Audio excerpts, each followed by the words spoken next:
Apa kabar kalian semua? Istilah kata, Anda sudah makan? Jikalau, segera makan, dan kalau belum, biar tidak terganggu saat nonton. Ente kadang-kadang. Kali ini saya sangat bersemangat karena akan membahas film yang dahsyat lagi, di mana terdapat seorang tentara wanita yang diperankan oleh Milla Jovovich. Berbekal pengalaman sebagai pawang zombie, kini ia mencoba tantangan baru dengan ingin menjadi pawang monster. Film ini berjudul Monster Hunter, mengisahkan segerombolan tentara yang terjebak di dimensi monster. Dapatkah ia kembali? Langsung saja, siapkan kopi, siapkan cemilan, paskan posisi kepala dan bokong Anda, kita masuk ke pembahasan film. Berlatarkan gurun pasir dan bebatuan, kisah diawali dengan sebuah kapal yang sedang berlayar, tapi anehnya bukan di laut, melainkan di pasir. Jangan tanya saya kenapa, tanya pembuat filmnya. Di sela berlayar, tiba-tiba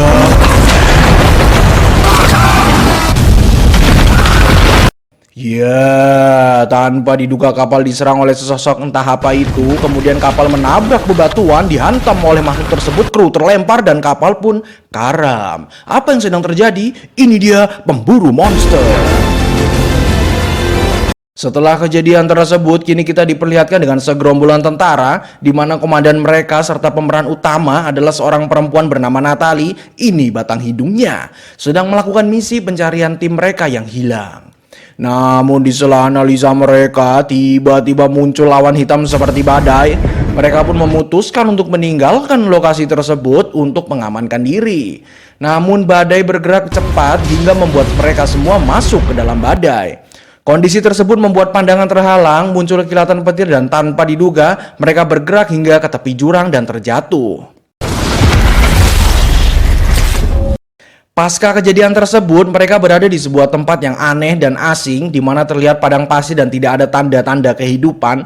Sambil nyanyi naik-naik ke puncak gunung, mereka melanjutkan misi pencarian dan pada akhirnya berhasil menemukan tim yang selama ini mereka cari. Sayangnya di sini terlihat kondisinya sudah porak-poranda, diperkirakan timnya sudah tiada hingga pada akhirnya mereka memutuskan untuk pulang.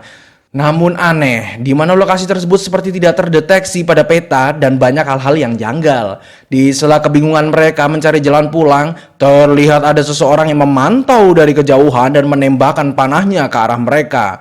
Mengira itu adalah sebuah serangan, gerombolan tentara ini menembaki pria tersebut. Namun tiba-tiba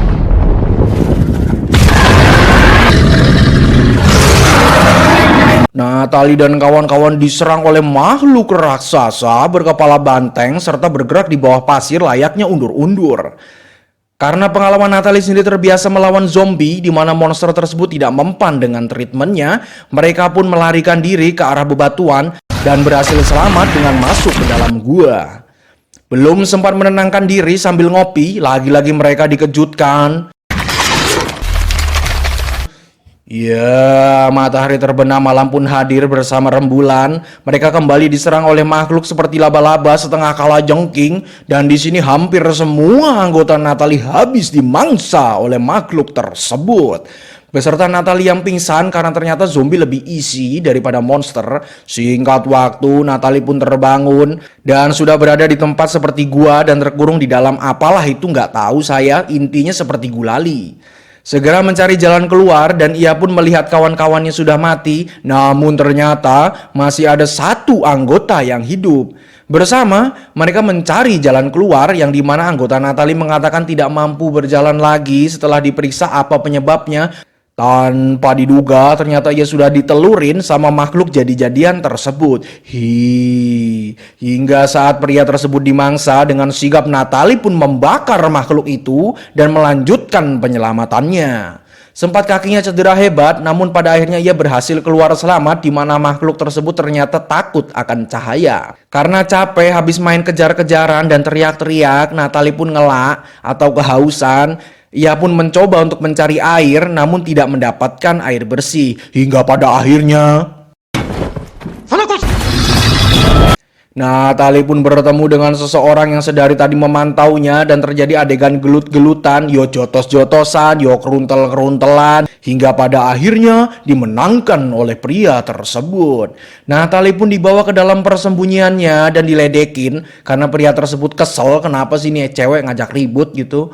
Di saat Natalie berhasil melepaskan ikatannya, mereka berdua pun kembali gelut-gelutan, adu pencak, hingga membuat pria yang menolongnya nyusuk ke dalam gua sarang monster berada. Setelah saling meditasi, akhirnya mereka akur dengan saling memberi salam hormat. Natalie memberikan coklat dan pria tersebut memberikan air. Mereka pun saling bekerja sama untuk mengalahkan monster, di mana pria ini memberikan solusi dengan cara mengalahkan monster bertanduk yang ia sebut sebagai Diablos menggunakan racun dari Nersila.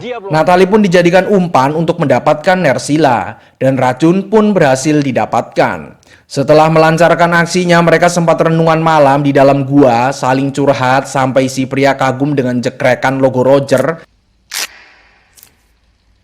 yang ternyata pria ini merupakan seorang pemburu monster luar biasa. Keesokan harinya, segera mereka menyiapkan segala yang dibutuhkan untuk melawan monster, berlatih pedang. Yang mengejutkan adalah saat pedang tersebut disatukan, muncullah ajian geni. Hingga tiba saatnya semua sudah dipersiapkan, kini waktunya melawan monster Diablos. Saat gentong dilemparkan, segera mereka berlari menuju mobil Natalie yang berisi amunisi.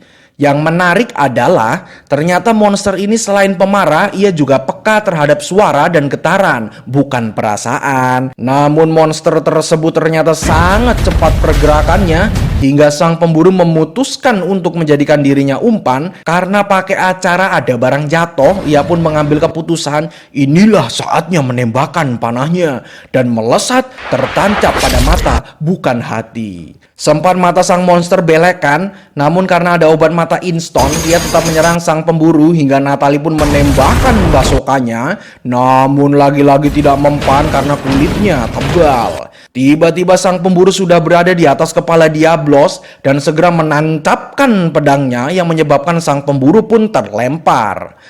Natalie pun bangkit, terangsang setelah melihat kejadian beradrenalin tersebut. Ia menunjukkan aksinya naik ke atas kepala Diablos dan menancapkan pedang tersebut lebih dalam. Dan akhirnya Diablos pun tewas. Setelah kejadian tersebut, segera Natalie melanjutkan perjalanannya untuk pulang dengan melewati badai tersebut. Karena sang pemburu pingsan dan karena curhat satu malam, oh indahnya, ia pun diseret menggunakan kulit monster Diablos.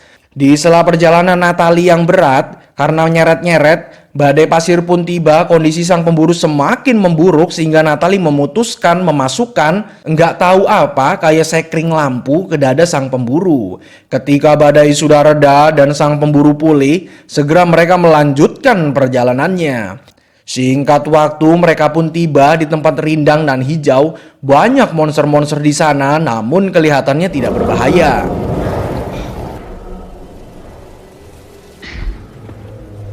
Mereka pun beristirahat, minum air yang sejuk dan makan daging monster. Malam hari pun tiba. Di saat mereka terlelap, tiba-tiba monster tersebut berlarian serta terbakar. Entah karena apa.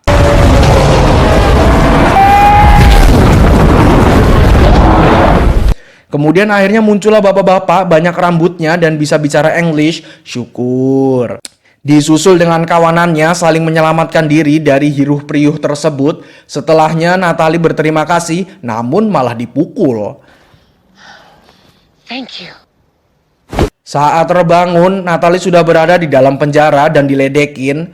Muncullah sang pemburu, terlihat ia tidak memperdulikan Natalie. Namun beberapa saat Natalie pun bebas. Sebelum menghadap ke kelompok tersebut, ia bertemu oleh sesosok kucing bernama Paliko lagi masak. Udah gitu aja. Dan di sini pun menjadi jelas ternyata kelompok ini merupakan kawanan sang pemburu, di mana mereka merupakan pemburu monster. Dan yang membuat Natalie bisa terjebak di dunia ini dikarenakan menara yang menghasilkan portal dimensi. Natalie pun ditawarkan akan mengantarkan pulang, tapi ia harus membantunya untuk melawan monster yang menjaga tower tersebut yang diberikan nama Rathalos. Keesokan harinya, Natalie dan tim pemburu monster segera menuju menara portal dimensi.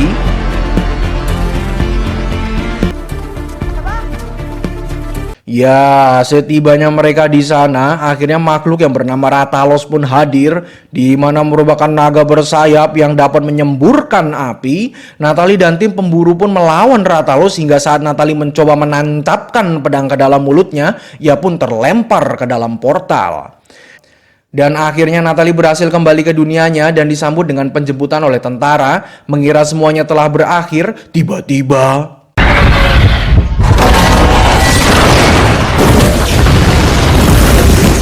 Sang Rathalos ternyata ikut masuk ke dalam portal yang akhirnya membuat semua pasukan tentara diporak-porandakan oleh makhluk naga tersebut.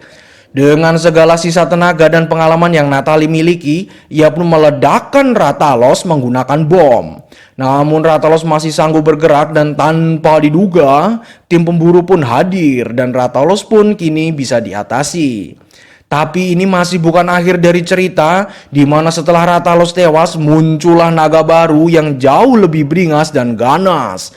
Namun film ini pun dihentikan karena skripnya sudah habis. Hehehe, ente kadang-kadang. Terima kasih untuk kalian yang sudah menonton sampai habis. Untuk filmnya saya beri nilai 90 karena ini menurut saya bagus banget, santai, nggak berat. Silahkan kalian nonton fullnya. Saya Kang Waru izin undur diri. Sop buntut paliko. Sekian.